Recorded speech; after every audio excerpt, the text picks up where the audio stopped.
नमस्कार मित्रों, कैसे हो। आज हम बात करेंगे ग्रह विज्ञान के बारे में कि ग्रह विज्ञान के अंदर कैसे पढ़ाई की जाए, प्रैक्टिकल कैसे किया जाए और इसके बारे में सारी की सारी जानकारी लेंगे। वैसे ही आपको मालूम है कि ग्रह विज्ञान के अंदर 15 नंबर का प्रैक्टिकल होता है और 80 नंबर का पेपर होता है, जो महत्वपूर्ण है काफ़ी। सबसे पहले हम बात करेंगे कि ग्रह विज्ञान है क्या, ग्रह विज्ञान के अंदर किस चीज़ की अध्ययन किया जाता है उसके बारे में। ग्रह विज्ञान का संबंध घर या घर के अंदर रहने वाले सभी लोगों के संबंधित होता है तथा उसके स्वास्थ्य व उसकी खुशी से संबंधित होता है कि घर के अंदर लोग किस प्रकार के रहते हैं, क्या कार्य करते हैं, कैसे कार्य करते हैं, घर के संबंधित वो इसके बारे में सभी प्रकार का ग्रह विज्ञान के अंतर्गत आता है।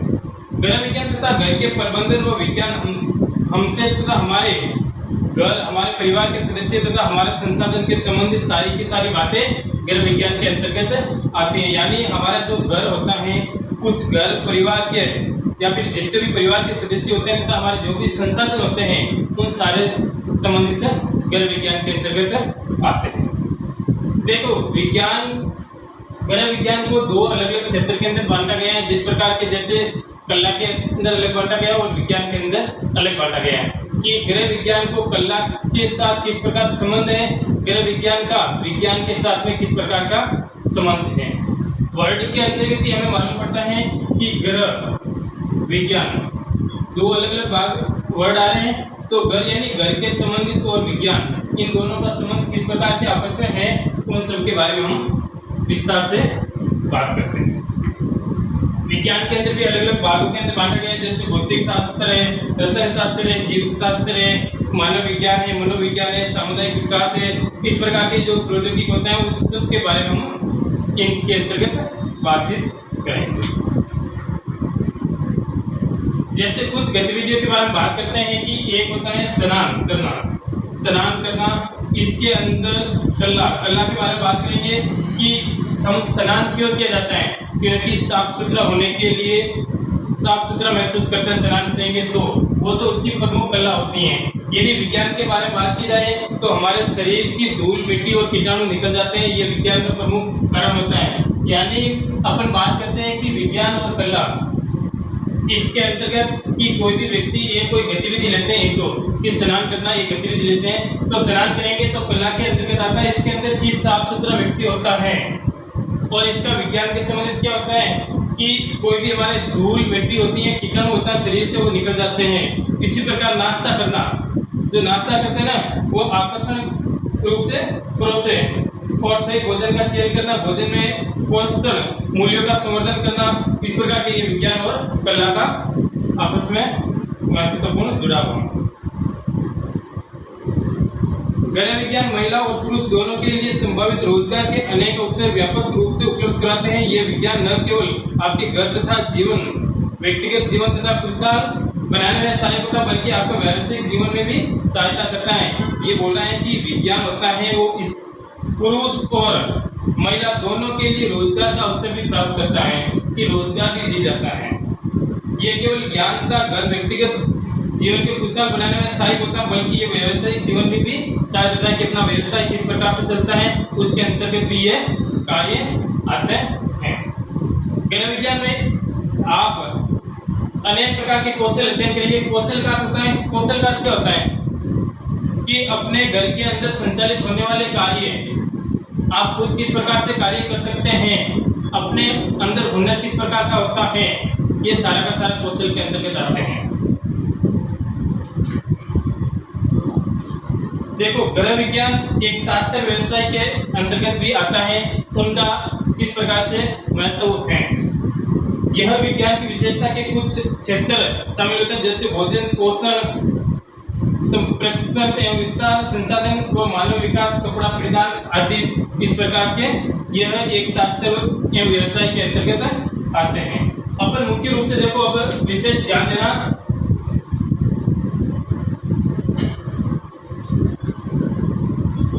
ग्रह विज्ञान के कुछ 5 प्रमुख घटक दे रखे हैं कि ग्रह विज्ञान होता है, उस ग्रह विज्ञान के 5 घटक दे रखे हैं।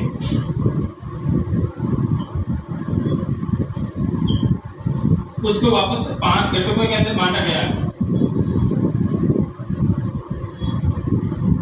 यानी गृह विज्ञान की विशेषता के क्षेत्र की कौन कौन से होता है। जैसे इसके अंदर एक आ जाता है कि भोजन और पोषण, संसाधन का प्रबंधन, कपड़ा और वस्त्र विज्ञान, मानव विकास और पांचवा संप्रेक्षण। ये इस प्रकार के आप लोगों को भी एग्जाम के अंदर पूछा जा सकता है कि गृह विज्ञान होते हैं उसके कोई 4 घटक लिखो या 3 घटक लिखो। कौन कौन से घटक है? तो पहला होता है भोजन और पोषण होता है, दूसरा संसाधन का प्रबंधन होता है, तीसरा कपड़ा या वस्त्र विज्ञान होता है, चौथा मानव विकास होता है, पांचवा संप्रेक्षण होता है। आहार तथा भोजन इसकी प्रमुख विशेषता होती है। देखो इसको भी वापस अलग अलग उप शाखाओं के अंदर भी बांटा गया है। जैसे भोजन होता है तो भोजन को वापस अलग अलग, आहार या भोजन होता है ना पोषण, उसको अलग वापस उप विभाग के अंदर बांटा गया है। पोषण इसके अंतर्गत बांटते हैं कि जैसे पोषण औषधि और सामुदायिक पोषण, स्वास्थ्यगत खाद्य सेवाएं। कपड़ा इसके अंदर कपड़े की संरचना होती है कि किस प्रकार के कपड़े की संरचना होती है। टेक्सटाइल विज्ञान होता है, वस्त्र डिजाइनिंग होता है, वस्त्र का रखरखाव होता है। ये सारे कपड़ा और वस्त्र विज्ञान के अंतर्गत डाला गया है। और इसके अलावा भी संसाधन का प्रबंधन होता है कि संसाधन का आवासन और उपकरण, उपभोक्ता की शिक्षा होती है, आंतरिक साज सज्जा होता है। ये सारे के सारे इस संसाधन के अंतर्गत आते हैं। और मानव विकास के अंदर की बात की जाए तो बाल कल्याण होता है, किशोरावस्था होती है, विवाह और बुजुर्गों की देखभाल, ये सारे के सारे मानव विकास के अंतर्गत आते हैं। और अंतिम जो संप्रेक्षण होता है इसके अंतर्गत कार्यक्रम का नियोजन करना होता है, प्रशिक्षण देना होता है, क्षमता का निर्माण होता है, सामुदायिक स्वास्थ्य, सामुदायिक सेवा संगठनों का प्रबंधन होता है, इसके अंतर्गत आते हैं। तो इस प्रकार के जो गृह विज्ञान होते हैं उसके प्रमुख 5 घटक होते हैं। उस घटकों के भी अलग अलग वापस उप शाखाओं के अंतर्गत बांटा गया है। देखो अब बात करेंगे कि गृह विज्ञान के कैरियर के अवसर, कि गृह विज्ञान होता है उसके अंदर कैरियर को किस प्रकार से अवसर मिलते हैं, हमारे कैरियर किस प्रकार का उसके अंदर बन सकता है। इसके अंतर्गत आता है, देखो एक स्वरोजगार आता है। स्वरोजगार आपने सुना होगा। स्व का क्या होता है? स्वयं, स्वयं का रोजगार। कि स्वयं को किस प्रकार से रोजगार दे सकते हैं, आप खुद कोई भी कार्य करेंगे स्वयं को रोजगार, स्वरोजगार, यानी इस प्रकार का रोजगार जो स्वयं का होता है, खुद का होता है। जैसे एक दर्जी की बात की जाए, दर्जी की दुकान होती है, वो स्वयं की होती है, खुद का अपना कार्य करते हैं, कपड़ा सिलाई करने का, इस प्रकार से बहुत सारे।